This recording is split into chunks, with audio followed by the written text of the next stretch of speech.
ప్రభునందు ప్రియమైన ఆత్మీయ సహోదరి సహోదరులందరికీ మన విమోచకుడు మన రక్షకుడైన యేసుక్రీస్తు వారి అతి శ్రేష్ఠ నామములో శుభాలు వందనాలు తెలియజేస్తున్నానండి. ప్రియమైన దేవుని వారలారా, క్రైస్తవ జీవితంలో సంతోషము ఆనందంతో పాటు కష్టాలు శ్రమలు హింసలు కూడా ఉంటూ ఉంటాయి. మనల్ని ప్రేమించే వారితో పాటు మమ్మల్ని ద్వేషించేవారు, మనల్ని ఇబ్బందులకు గురి చేసేవారు అనేక మంది ఉంటుంటారు. పరిస్థితులు మనకి ప్రతికూలంగా మారిపోతూ ఉంటాయి. ఇవన్నీ ఎదురైనప్పుడు మనము విశ్వాస జీవితంలో కోల్పోకట్టుగా ప్రార్థన చేస్తాం. ఆ ప్రార్థన దేవుడు వినకపోయేసరికి తొందరగా జవాబు రాకపోతే కనుక మనము విశ్వాసంలో బలహీనలు అవటమో, కొంతమంది విశ్వాసం నుంచి తొలగిపోవటమో చేస్తూ ఉంటుంటారు. బైబిల్ గ్రంథం ద్వారా దేవుడు ఇలాంటి అన్ని విషయాల్లో కూడా మనం బలపడడానికి, మనల్ని స్థిరపరచడానికి అనేక మంది భక్తుల జీవిత చరిత్రలను బైబిల్లో లిఖించాడు దేవుడు. కాబట్టి ప్రభువు రాకడ కొరకు ఎదురు చూస్తున్న మనకి అనేకమైన విధాలుగా ఆటంకాలు ఎక్కువ అవుతూనే ఉన్నాయి సమాజానికి. కాబట్టి ధైర్యంగా ఉండాలి. మనకి బైబిల్ గ్రంథంలో చూడగలిగితే కనుక అనేక మంది భక్తులు కనిపిస్తూ ఉంటారు. వారిలో యాకోబు గారు మనకు తెలుసు. యాకోబు గారు తన అన్నని మోసం చేసి హారానికి వెళ్ళిపోయి అక్కడ లాబాను యొక్క కుమార్తెలు వివాహం చేసుకుని అక్కడ పిల్లల్ని కని అభివృద్ధి చెందిన తర్వాత దేవుడు అతన్ని తిరిగి తన స్వదేశానికి, తను చూపించే దేశానికి వెళ్ళమని చెప్పినప్పుడు బయలుదేరుతాడు. తను వస్తున్న విషయాన్ని తన అన్నయ్యన ఏసావుకు తెలియజేస్తాడు. తన అన్నయ్యన ఏసావు 400 మందితో యాకోబు గారిని ఎదుర్కోవడానికి వస్తున్నాడు. ఈ విషయం తెలిసిన యాకోబు గారు భయంతో వణికిపోయాడు. తన కుటుంబాన్ని, తన పిల్లలను, తన యొక్క పశు సంపదను, తన పనివారిని 3 భాగాలు చేశాడు. బహుమతులు సిద్ధం చేశాడు ఏసావు కొరకు. ఆయనను అతనికి ధైర్యం సరిపోక ఎబ్బేకు రేవు దగ్గర ఒంటరిగా మిగిలిపోయాడు. ఆ ఎబ్బేకు రేవు దగ్గర ఒంటరిగా మిగిలిపోయిన తర్వాత తన పరిస్థితి తనకు అర్థమైంది. తన తెలివితేటలు తనను కాపాడలేవని, తనక బల ప్రభావాలు తనకు రక్షణ ఇవ్వలేవని. ఆ సమయంలో దేవుని దూత ప్రత్యక్షం కావడం, ఆయనను పట్టుకుని పెనుగులాడటం, ఆశ్రయింపబడటం జరిగింది.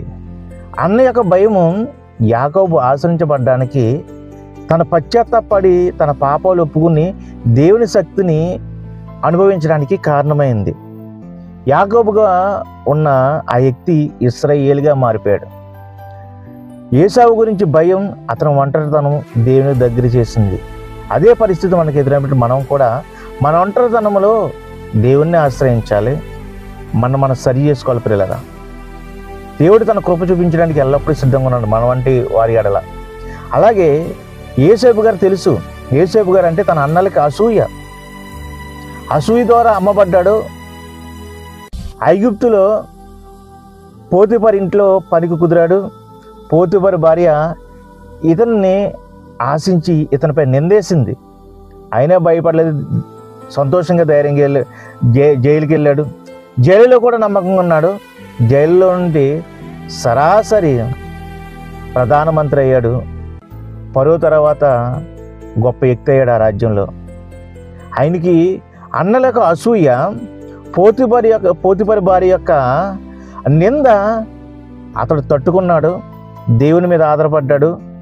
గొప్ప ప్రధానమంత్రిగా అనేకులకి ఆహారం, ఆ కరువు సమయంలో ఆహారం అందించడానికి, తన యొక్క జాతిని కాపాడుకోవడానికి అతడు ప్రధాన సాధనంగా దేవుడికి ఉపయోగపడ్డాడు. ఏమండి, మనకి హన్నా గారు తెలుసు. పిల్లలు లేరు. తన సవతి అయిన పెనిన్న చాలా శోధిస్తుంది. ఆ సవత పోరు హన్నా ప్రార్థన పోరు చేయడానికి ఉసుగొల్పింది. దేవుని సన్నిధిలో మోకరించింది, పశ్చాత్తాపడింది, కన్నీరు విడిచింది. గొప్ప భక్తుల్ని పొద్దుకుంది ప్రియులారా. ఏమండి, ఇలా చూడగలిగితే కనుక అనేకమైన విషయాలు మనకి దావీదు గారు తెలుసు.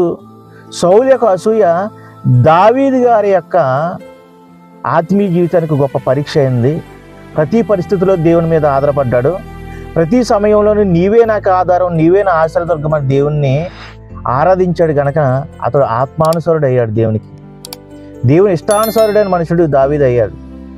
అలాగే మనం చూడొచ్చు, ప్రభు అయిన యేసుక్రీస్తు వారిని ద్వేషించిన శాస్త్రులు, పరిసయ్యులు, ప్రభువును నమ్మిన ఇస్కరియోతు యోధ, వారు చేసిన యొక్క పనికి ప్రతిఫలం ఏంటి? యేసుక్రీస్తు వారు సిలువ వేయబడటం.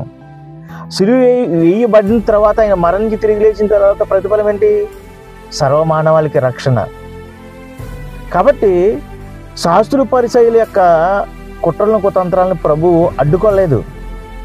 దేవుని యొక్క సంకల్పం, తండ్రి యొక్క సంకల్పం ప్రభువు తెలుసు కనుక మౌనంగా ఉన్నాడు.